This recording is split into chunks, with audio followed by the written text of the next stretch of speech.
Aditya L1 ने कर दिखाया एक और कमाल। आदित्य एल1 ने ली पृथ्वी और चांद के साथ एक सेल्फी, जिसे देख दुनिया भर के वैज्ञानिक भी हैरान हो चुके हैं। आदित्य एल1 के द्वारा खींची गई चांद और पृथ्वी की फोटो काफी ज्यादा अलग और शानदार है। दोस्तों, चंद्रयान-3 की सफलता के बाद हमारे इसरो के वैज्ञानिकों के द्वारा 2 सितंबर 2023 के दिन सूरज की स्टडी करने के लिए आदित्य एल1 मिशन को श्रीहरिकोटा के सतीश धवन स्पेस सेंटर से सफलतापूर्वक प्रक्षेपित किया गया था, जो इस समय पृथ्वी की दूसरी कक्षा में चक्कर लगा रहा है और जल्द ही वैज्ञानिकों द्वारा कमान देकर इसे तीसरी कक्षा में डाला जाएगा। इस प्रक्रिया को आज के दिन वैज्ञानिकों के द्वारा इसके इंजन को चालू करके इसकी कक्षा को बदल दिया जाएगा। लेकिन हमारे आदित्य एल1 ने पृथ्वी की दूसरी कक्षा में चक्कर लगाते हुए हमारे पृथ्वी और चांद की एक सेल्फी ली है, जिसे देखकर दुनिया भर के लोग हैरान हो चुके हैं। सूर्ययान के द्वारा भेजी गई तस्वीर को दिखाने से पहले हम आपको जानकारियां देते हैं। आदित्य एल1 को सूरज से कुछ दूरी पर स्थित, यानी पृथ्वी से 15 लाख किलोमीटर की दूरी पर स्थित बिंदु पर जाकर सूरज की स्टडी करना है।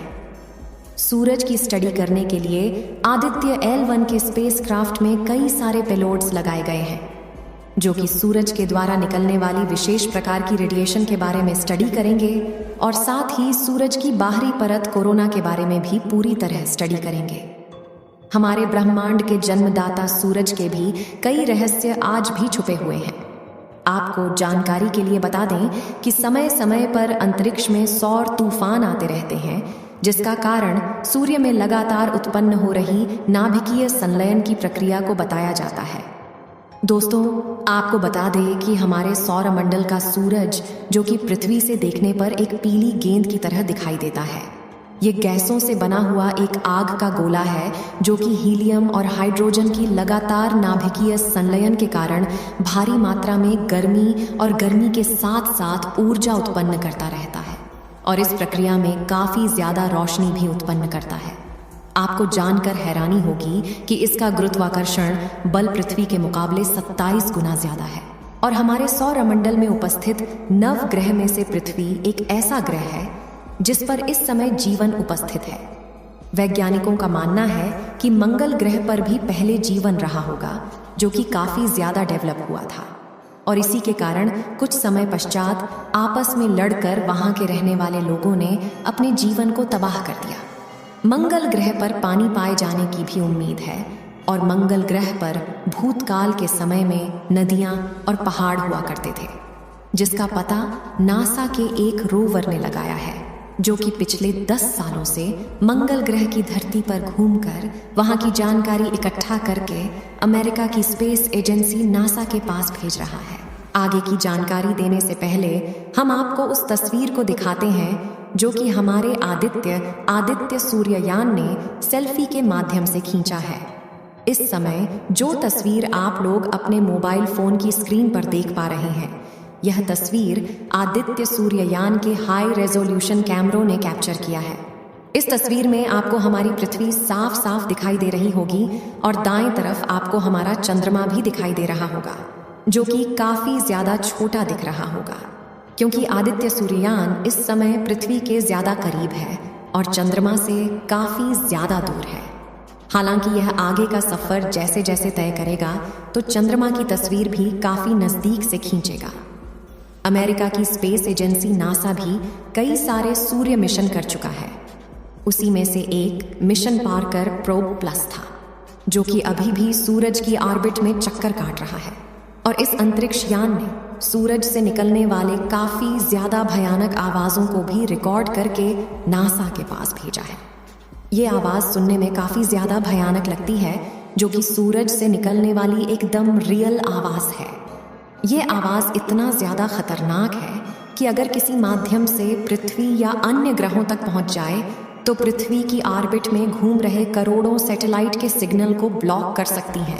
इसीलिए भारत के द्वारा लॉन्च किया गया आदित्य एल1 पृथ्वी से 15 लाख किलोमीटर की दूरी पर जाकर सूरज के सभी रहस्य से पर्दा उठाएगा आदित्य L1 अंतरिक्ष यान सूर्य का अध्ययन करने के लिए अपने साथ कुल 7 उपकरण लेकर गया है, जिनमें से 4 सूर्य से प्रकाश का निरीक्षण करेंगे और बाकी बचे हुए 3 उपकरण सूर्य से निकलने वाले प्लाज्मा और चुंबकीय क्षेत्र को मापदंडों के साथ मापेंगे, ताकि भविष्य में आने वाले सौर तूफानों से बचा जा सके और अंतरिक्ष में भेजे जाने वाले सभी अंतरिक्ष यान को बिना किसी नुकसान सुरक्षित उसके मंजिल तक पहुंचाया जा सके। आदित्य L1 को पृथ्वी से 15 लाख किलोमीटर दूर सूर्य और पृथ्वी के बीच L1 पॉइंट पर स्थापित किया जाना है। इसरो के PSLV-C57 रॉकेट की मदद से इसे पृथ्वी की कक्षा में स्थापित किया गया था। इसका शुरुआती ऑर्बिट 235 किलोमीटर × 19,000 किलोमीटर था। ये इसरो के अब तक के सबसे लंबे मिशनों में से एक रहा है। आदित्य सूर्ययान को लैग्रेंजियन पॉइंट तक पहुंचने में 125 दिन लगेंगे। सूर्ययान का सफर चंद्रयान 3 के सफर से काफी ज्यादा कठिन होने वाला है, क्योंकि यह सफर चंद्रयान के मुकाबले काफी ज्यादा लंबा यानी लगभग 4 महीने का है। इस बीच वैज्ञानिकों को लगातार आदित्य पर नजर गड़ाए रखना होगा और बिना किसी चूक और विसंगत के समय अनुसार उसकी कक्षा को भी बदलना होगा। आदित्य सूर्ययान को 16 दिन पृथ्वी की कक्षा में ही चक्कर काटना है। उसके बाद यह अंतरिक्ष में चला जाएगा और अपनी स्पीड को और ज्यादा तेज बढ़ाएगा और तेजी से आगे बढ़ते हुए 15 लाख किलोमीटर दूर स्थित बिंदु L1 के सफर को पूरा करेगा। यहाँ तक पहुँचाने के बाद ही इसका काम खत्म नहीं होता है, बल्कि अब यहीं से तो इसका काम शुरू होना है। उसके बाद ये अगले 5 सालों तक इसी बिंदु पर रहकर सूरज की प्लाज्मा और रेडिएशन के बारे में जानकारियां जुटाकर वैज्ञानिकों के पास भेजता रहेगा। अब आप सोच रहे होंगे कि सूरज की स्टडी करना इतना ज़रूरी क्यों है?